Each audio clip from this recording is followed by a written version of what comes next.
नमस्कार, स्वागत है आप सभी साथियों का बजरंग बाण के आज के इस एपिसोड में। साथियों, आज हम इतिहास के कुछ घटनाओं के ऊपर चर्चा करने वाले हैं। कल भारत सरकार यानी कि 17 सितंबर 2022 को हैदराबाद मुक्ति दिवस के रूप में मनाने जा रहा है। ये हैदराबाद मुक्ति दिवस क्या है, 17 सितंबर की तारीख को इतिहास के पन्नों में किन घटनाओं के रूप में दर्ज किया गया है, ये हम आपको बताने वाले हैं। तो बने रहिए हमारे साथ वीडियो के अंत तक। दोस्तों, 15 अगस्त 1947 को भारत को आज़ादी मिली थी, लेकिन आज़ादी के साथ साथ भारत को विभाजन का दर्द भी मिला था।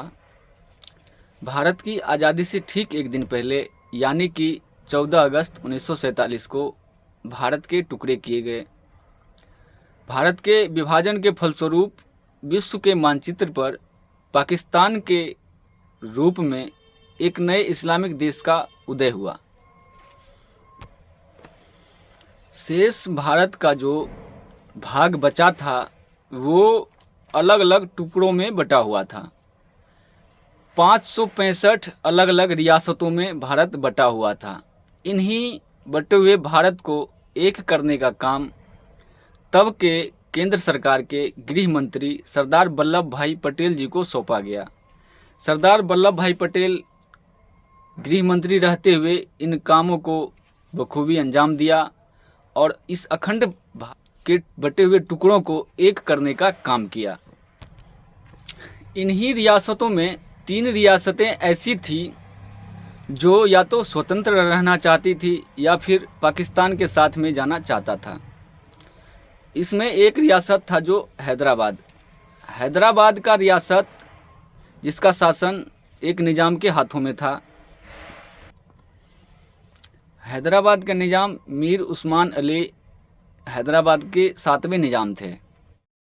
दोस्तों, अगर हैदराबाद के निजाम की बात करें तो हैदराबाद के निजाम के पास अकुत संपत्तियों का भंडार था।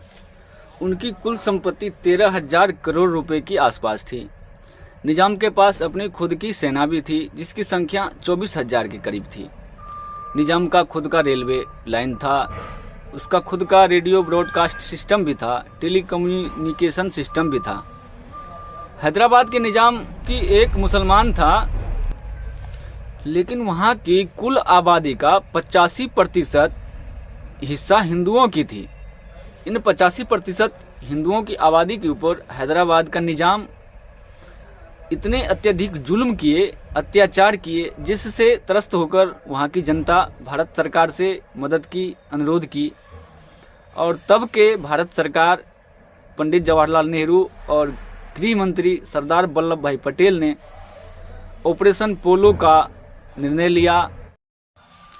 निजाम मीर उस्मान अली हैदराबाद को पाकिस्तान के साथ जोड़ना चाहता था, और लेकिन वहाँ की 85% आबादी जो हिंदुओं की थी वो भारत के साथ रहना चाहता था।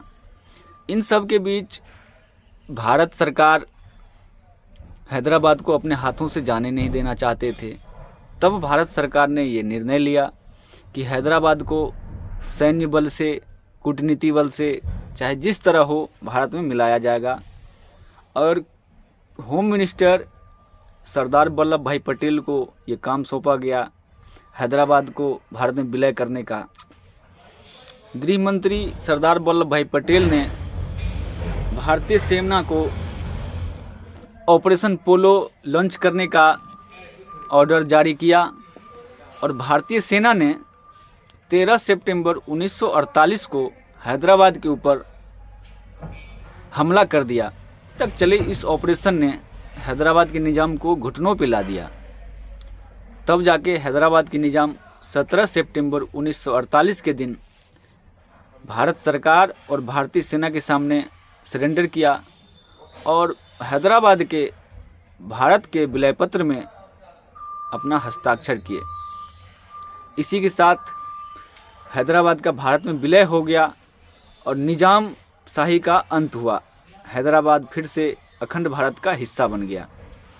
तो दोस्तों, कैसा लगा हमारा यह वीडियो? अगर आपको यह वीडियो अच्छा लगे तो इसे लाइक करें, कमेंट करें और अपने दोस्तों के साथ शेयर करें। हमारे चैनल को सब्सक्राइब करें। आप सबसे विनती है। मिलेंगे अगले वीडियो में, तब तक के लिए जय हिंद, वंदे मातरम।